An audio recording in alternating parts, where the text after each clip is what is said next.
আলহামদুলিল্লাহ রাব্বিল আলামিন ওয়াসসালাতু ওয়াসসালামু আলা আশরাফিল আমবিয়া ওয়াল মুরসালিন নবিয়িনা মুহাম্মদ ওয়া আলিহি ওয়া আসহাবিহি আজমাইন আম্মা বাদ। সমস্ত প্রশংসা মহান মালিক রব্বুল আলামিনের জন্য। দরুদ এবং সালাম নাজিল হোক তারই প্রেরিত রাসূল মুহাম্মদ মুস্তাফা সাল্লাল্লাহু আলাইহি ওয়াসাল্লাম তার প্রতি এবং তার আলো আসহাব সকলের প্রতি। সম্মানিত ভাই বন্ধুগণ, আজ আমরা আলোচনা করব ইনশাআল্লাহ বরকতের চাবিসমূহ বিষয়ে। বরকত শব্দের অর্থ হলো কল্যাণ বেশি হওয়া, যে কোনো কিছুতে আল্লাহর পক্ষ থেকে কল্যাণ যুক্ত হওয়া, এটা হলো বরকত। দুনিয়ার যে কোনো বস্তুতে যখন আল্লাহ সুবহানাহু ওয়া তাআলার পক্ষ থেকে কল্যাণ যুক্ত হয়, বিষয়টা যখন কল্যাণকর হয়ে যায়, উপকারী হয়ে যায়, তখন সেটা পরিমাণে অনেক অল্প হলেও আমাদের জন্য সেটা অনেক বেশি উপকার বয়ে আনে। অনেকে অনেক দীর্ঘ হায়াত পাইছেন, কিন্তু দীর্ঘ হায়াতে তেমন কিছু করার সুযোগ পান নাই, তার মানে জীবনে বরকত হয় নাই। অনেকে প্রচুর পরিমাণ সম্পদ কামাই করেছেন, কিন্তু সেই সম্পদ থেকে কোনো হিসাব খুঁজে পাচ্ছেন না যে কোথায় কি করলেন, বরকত নাই। অনেকে দেখা যাচ্ছে যে অনেক কাজ করেছেন, কিন্তু ফলাফল দেখা যাচ্ছে খুব বেশি একটা দৃশ্যমান না, তার মানে বরকত নাই। এর বিপরীতে দেখা যায় একজন অল্প কামাই করছে, মাশাআল্লাহ, এর ভিতরে সে অনেক কিছু করে ফেলেছে। কারণ হলো তার এই কামাইতে কি ছিল? বরকত ছিল। এই কামাইতে আল্লাহ সুবহানাহু ওয়া তাআলার পক্ষ থেকে কল্যাণ ছিল। অতএব আমাদের জীবনে, আমাদের আমলে, আমাদের রুজিতে, আমাদের ইনকামে, আমাদের সন্তান সন্ততিতে, আমাদের সব কিছুতে আল্লাহ সুবহানাহু ওয়া তাআলার পক্ষ থেকে বরকত আসবে। বেশ কিছু আমল আছে, সে আমলগুলো করলে এগুলোকে আমরা এক কথায় বলতে পারি বরকতের 10টি চাবি। এই চাবিগুলো যদি আমরা ব্যবহার করি তাহলে ইনশাআল্লাহ বিদিনিল্লাহ আমাদের জীবন বরকতময় হয়ে যাবে। তার ভিতরে 1 নম্বরের চাবি হলো বরকতের ঈমান এবং তাকওয়া। প্রিয় ভাইয়েরা, যখন ঈমান এবং তাকওয়া কারোর মধ্যে থাকে, তখন আল্লাহ সুবহানাহু ওয়া তাআলার পক্ষ থেকে বরকতের বারিধারা তার প্রতি বর্ষণ হতে থাকে। আল্লাহ সুবহানাহু ওয়া তাআলা কোরআন কারীমে বলেছেন, ওয়ালাউ আন্না আহলাল কুরা আমানু ওয়াত্তাকাউ লাফাতাহনা আলাইহিম বারাকাতিম মিনাস সামাই ওয়াল আরদ। যদি কোনো জনপদের লোকেরা ঈমান আনে এবং তাকওয়া অবলম্বন করে, তাহলে আমি আসমান থেকে এবং জমিন থেকে, উপর থেকে নিচ থেকে, উভয় দিক থেকে বরকতের সমস্ত দুয়ার খুলে দেব।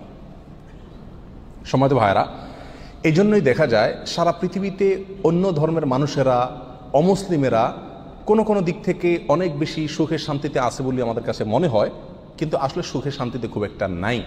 বিভিন্ন জরিপ বলছে সুসাইড বা আত্মহত্যার পরিমাণ তাদের মধ্যে বেশি।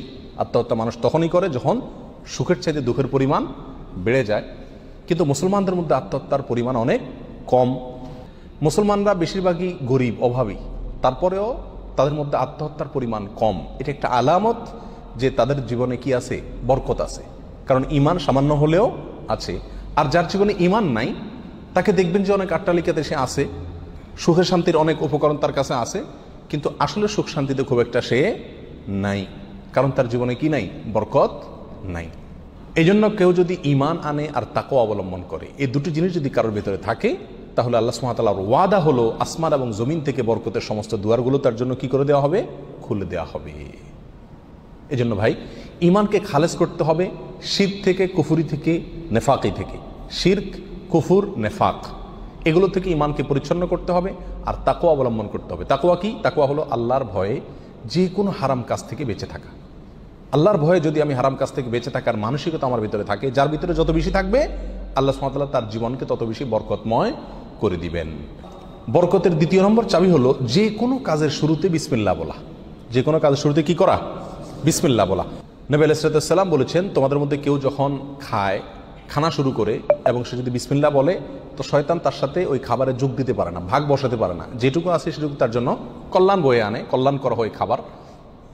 অনুরূপভাবে কেউ যদি বাসা বাড়িতে প্রবেশ করে, বিসমিল্লাহ বলে ঢুকে, তাহলে সেই ঢোকার সময় তার সাথে কি হতে পারে না? শয়তান যোগ দিতে পারে না। অনুরূপভাবে প্রত্যেকটা কাজে বান্দা যখন ভালো কাজে যখন বিসমিল্লাহ বলে শুরু করে, তখন শয়তান সে কাজে আর অংশগ্রহণ করতে পারে না। আর শয়তান যখন ইন্টারফেয়ার করতে পারে না, তাহলে আল্লাহ সুবহানাহু ওয়া তাআলার পক্ষ থেকে সেখানে বরকত আসা খুবই সহজ হয়ে যায়, এটাই স্বাভাবিক। অতএব বিসমিল্লাহর পরিমাণ বেশি বলা। 3 নম্বর বরকতের চাবি হলো ভাই কোরআনে কারিমের সাথে সম্পৃক্ততা বাড়ানো।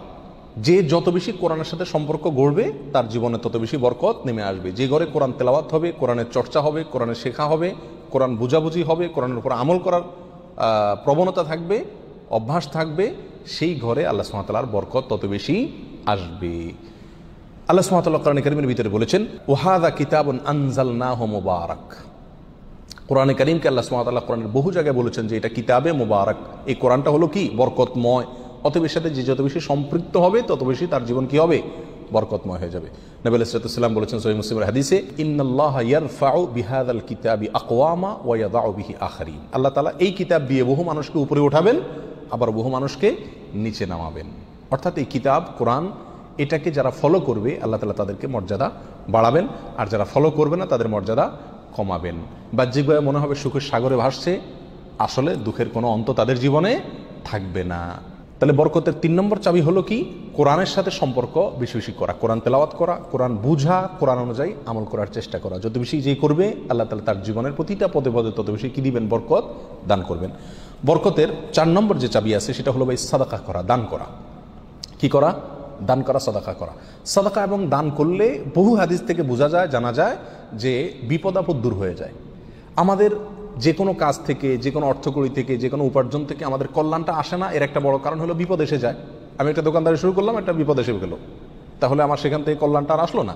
তো বরকত যদি আপনি চান প্রত্যেকটা বস্তুতে, প্রত্যেকটা জিনিসে কল্যাণ আসুক, উপকার হোক জিনিসটা আপনার জন্য, অল্প ছোট চাকরি, অল্প আয়, ছোট ব্যবসা, এর ভিতরেই আল্লাহ তাআলা কল্যাণ দিয়ে দেখ। আপনি যদি চান তাহলে আপনাকে কি করতে হবে, সাদাকার অভ্যাস করতে হবে।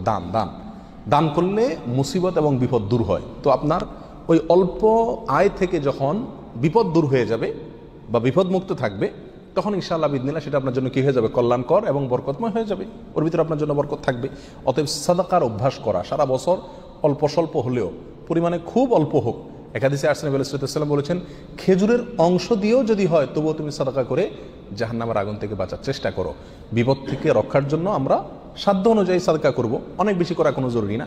প্রতিদিন সদকা করা একটা জটিল বিষয়, অনেক সময় প্রতিদিন আমি অভাবী লোক পাইও না, তাহলে একটা বাক্স রাখতে পারি বাসায়, যে প্রতিদিন আমি সেখানে 1 টাকা রাখবো, 2 টাকা রাখবো, যতটুকু সাধ্যগুলো ততটুকু রাখবো, তাহলে নিয়মিত আমি দানের সওয়াবটা পেয়ে গেলাম। এই টাকাটা অভাবী লোকের, পরে কয়েকদিন পর পর খুলে আমি দিয়ে দিলাম মানুষকে, তাহলে প্রতিদিন সদকার আমলটা হয়ে গেল। এবং সদকা নিয়মিত করলে কি হয়, বরকত প্রত্যেকটা ক্ষেত্রে নেমে আসে। নাম্বার 5, বরকতের 5 নম্বর চাবি হলো ভাই, আত্মীয় স্বজনের সাথে সম্পর্ক ভালো রাখা। এটা বহুল পরীক্ষিত একটি আমল ভাই।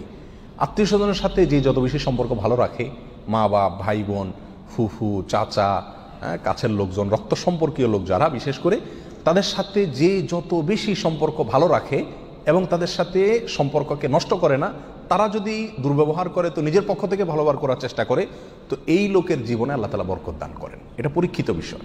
অতএব এই চাবিটি বরকতের, এটা খুবই গুরুত্বপূর্ণ। 5 নম্বর, অর্থাৎ আত্মীয় স্বজনের সাথে, রক্ত সম্পর্কীয় লোকদের সাথে কি করতে হবে, সম্পর্ক সবসময় বিল্ড আপ করার চেষ্টা করতে হবে, তাদের খোঁজখবর নিতে হবে, সাধ্য অনুযায়ী তাদের পাশে দাঁড়াতে হবে।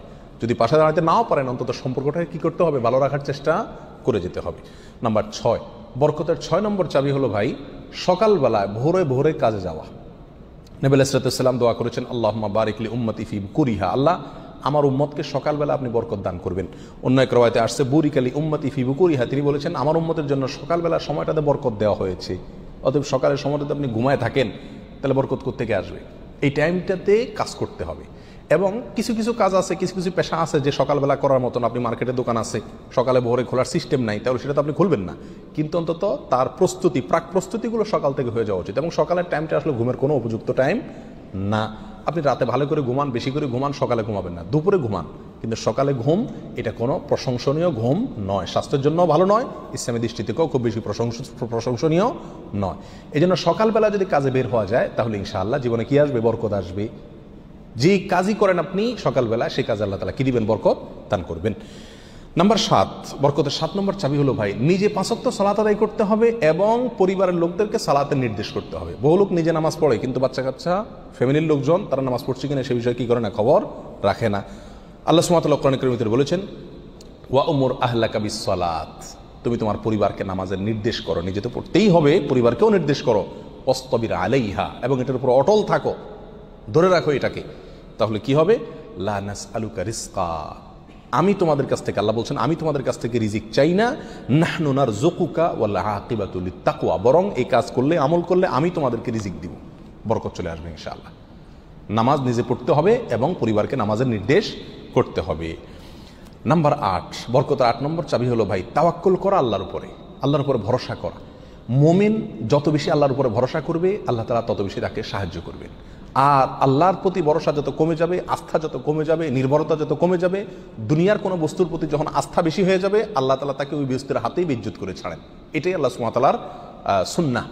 যার কারণে আল্লাহর প্রতি যে যত বেশি তাওয়াক্কুল করে, আল্লাহ তাআলা তাকে তত বেশি উদ্ধার করেন এবং সাহায্য করেন। বরকতের জন্য এটা একটা অন্যতম উপায়। যে যত বেশি আল্লাহর উপরে ভরসা করবে, বিশেষ করে রিজিকের ব্যাপারে, তত বেশি আল্লাহ সুবহানাহু ওয়া তাআলার পক্ষ থেকে কি আসবে? বরকত আসবে। একটু কোনো কারণে আমাদের ইনকামের উপরে চাপ আসলে, প্রেশার আসলে আমরা অস্থির হয়ে যায়, হাউতাশ হয়ে যায়, নিরাশ হয়ে যায়। অনেকে তো আজেবাজে মন্তব্য করা শুরু করি, আল্লাহর উপর তাওয়াক্কুল থাকে না। তো আসবে কোত্থেকে রিজিক? রিজিক আসবে তখন যদি আল্লাহর উপরে ভরসাটা পূর্ণ মাত্রায় থাকে। নবী আলাইহিস সালাতু ওয়াস সালাম বলেছেন, লাউ তাওয়াক্কালতুম আলাল্লাহি হাক্কা তাওয়াক্কুলিহি, আল্লাহর প্রতি যেরকম ভরসা রাখা দরকার, যেরকম আস্থা রাখা দরকার, তোমরা যদি সেই মাপের আস্থা রাখতে পারো, নির্ভরতা আল্লাহর উপরে তোমরা রাখতে পারো, তাহলে কি হবে? লা রাযাকাকুম কামা ইয়ারযুকুত তাইর, আল্লাহ তাআলা পাখিকে যেভাবে রিজিক দেন তোমাদেরকে সেভাবে রিজিক দিবেন। সারপ্রাইজ রিজিক, কল্পনাও করতে পারবে না কোথায় আল্লাহ রিজিকের ব্যবস্থা করে রাখছেন। এরকম বরকত জীবনে নেমে আসবে যদি কি করা হয়? আল্লাহর উপরে পরিপূর্ণ তাকওয়া, এই তাওয়াক্কুল অবলম্বন করা হয়। বরকতের জন্য 9 নম্বর আমল হলো বেশি বেশি ইস্তেগফার করা। কি করা ভাই?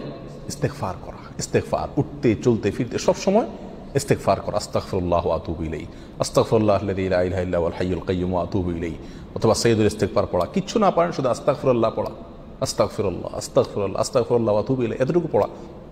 এবং যখন পড়বেন অর্থ বুঝে পড়বেন। আল্লাহর কাছে ক্ষমা চাচ্ছেন আপনি, আর ক্ষমা চাইলে ক্ষমা চাওয়ার মোড থাকে আলাদা। একটা মানুষের কাছে যখন মাপ চান আপনি, তখন মাপ চাওয়ার মোড ভিন্ন থাকে না? আস্তাগফিরুল্লাহ যখন বলবো তখন নিজের অপরাধের কথা স্মরণ করে, অথবা আমি যে বহু অপরাধ করি সেই কথাটা মনে করে আল্লাহর কাছে ক্ষমা চাইব। যত বেশি ইস্তেগফার করব তত বেশি রিজিক আসবে। সূরা নূহের ভিতরে আল্লাহ সুবহানাহু ওয়া তাআলা আল্লাহর নবী নূহ আলাইহিস সালাম সম্পর্কে বলেছেন যে নূহ আলাইহিস সালাম বলেছেন তার জাতিকে, ফাকুলতুস্তাগফিরু রাব্বাকুম ইন্নাহু কানা গাফফারা। তিনি বলেন, আমি আমার জাতিকে বলেছিলাম তোমরা তোমাদের রবের ইস্তেগফার করো, তোমাদের রব ক্ষমাশীল। তাহলে কি হবে? ইস্তেগফার করলে 1 নম্বর তিনি ক্ষমা করবেন, তারপরে ওয়ায়ুমদিদুকুম বিআমওয়ালিন ওয়া বানিন ওয়া ইয়াজআল লাকুম জান্নাতিন ওয়া ইয়াজআল লাকুম আনহারা। সম্পদ এবং সন্তান, পরিবার, এই দুইটা দিয়ে তোমাদেরকে শক্তিশালী করবেন, রিচ করে দিবেন, সমৃদ্ধ করে দিবেন। ওয়া ইয়াজআল লাকুম জান্নাতিন ওয়া ইয়াজআল লাকুম আনহারা, তোমাদের জন্য বাগবাগিচা দিবেন এবং নহর প্রশোভন দান করবেন, অর্থাৎ রুজি রুটির বরকত দান করবেন। সম্মানিত ভাই বন্ধুগণ, তাহলে ইস্তেগফার করলে রুটি রুজির বরকত হয়, সম্পদে আপনার বরকত হয়, সন্তানে বরকত হয়, পরিবারে বরকত হয়। অতএব ইস্তেগফার বেশি বেশি করতে থাকতে হবে। নবী আলাইহিস সালাম বলেছেন, মাল্লাজিমাল ইস্তেগফার, যে ব্যক্তি ইস্তেগফারকে ধরে রাখবে, সবসময় নিয়মিত ইস্তেগফার করবে, জাআলাল্লাহু মিন কুল্লি যিকিন মাখরাজা, সকল কঠিন মুহূর্ত থেকে বের হওয়ার জন্য আল্লাহ তাআলা তাকে পথ দেখাই দিবেন। ও কুল্লি হাম্মিন ও মিন কুল্লি হাম্মিন ফারাজা, সকল পেরেশানি থেকে আল্লাহ তাআলা তার জন্য প্রশস্ততার পথ দেখাই দিবেন, যদি সে ইস্তেগফারকে ধরে রাখে। 1-2 বার পড়া না, নিয়মিত পড়তে থাকে, ধরে রাখে। অতএব বরকতের জন্য বেশি বেশি ইস্তেগফার করতে হবে।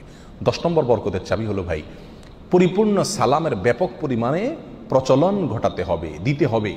সালামের পরিপূর্ণ রূপ হলো আসসালামু আলাইকুম ওয়া রাহমাতুল্লাহি ওয়া বারাকাতুহু। এখানে আমরা সবাই জানি দোয়া করা হয়, আপনার প্রতি শান্তি বর্ষিত হোক, আল্লাহর রহমত বর্ষিত হোক এবং আল্লাহর বরকত নাজিল হোক আপনার প্রতি। তাহলে আপনি যখন কারোর প্রতি সালাম দিচ্ছেন, পূর্ণাঙ্গ সালাম, আসসালামু আলাইকুম ওয়া রাহমাতুল্লাহি ওয়া বারাকাতুহু, তার মানে আপনি কেমন যেন তার জন্য বরকতের দোয়া করছেন, শান্তির দোয়া করছেন। আর হাদিসে আসছে, কোনো মুসলিমের জন্য যদি আপনি বরকতের দোয়া করেন বা যে কোনো দোয়া করেন, তো ফেরেশতা আপনার জন্য দোয়া করে আল্লাহ এই বান্দাকেও আপনি দান করেন। তাছাড়া যাকে সালাম দিবেন তিনিও জবাব দিবেন। আপনি যেহেতু অবারাকাতু পর্যন্ত পড়বেন, তার জন্য উচিত হবে বরাকাতু পর্যন্ত দেওয়া। সালাম যতটুকু দেওয়া হয় পরিপূর্ণ কমপক্ষে অতটুকু দিতে হয়। অতএব যত বেশি সালাম দেওয়া হবে তত বেশি ফেরেশতা আমার জন্য বরকতের দোয়া করবে, আর যাকে সালাম দিচ্ছি তিনিও করবেন। তাহলে সালামের প্রচলন ব্যাপক পরিমাণে যদি করতে পারি, তাহলে আমাদের জীবনে কি আসবে ভাই? বরকত নেমে আসবে। আর আগেই বলেছি, বরকতের অল্প বেবরকতের বহুর চাইতে উত্তম এবং শ্রেষ্ঠ।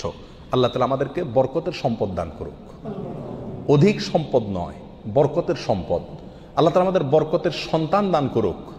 অধিক সন্তান নয়, বরকতের সন্তান। কল্যাণ যে সন্তানে আছে সেখানে অনেক বেশি হলো, কিন্তু কল্যাণ তার ভিতরে নাই, উপকারটা নাই, তাহলে এই বেশির কোনো লাভ হলো না। আল্লাহ তাআলা আমাদের গোটা জীবনকে, আমাদের উপার্জনকে, আমাদের সম্পদকে, আমাদের নেক আমলকে, আমাদের সন্তান সন্ততিকে, আমাদের পরিবারকে, পরিজনকে, আমাদের চিন্তা চেতনাকে, আমাদের সব কিছুকে আল্লাহ সুবহানাহু ওয়া তাআলা বরকতময় করে দিন। সব কিছুতে আল্লাহ তাআলা কল্যাণ এবং উপকারিতা প্রচুর পরিমাণে বৃদ্ধি করে দিন। জাযাকুমুল্লাহ ওয়া আখিরু দাওয়ানা আলহামদুলিল্লাহ রাব্বিল আলামিন।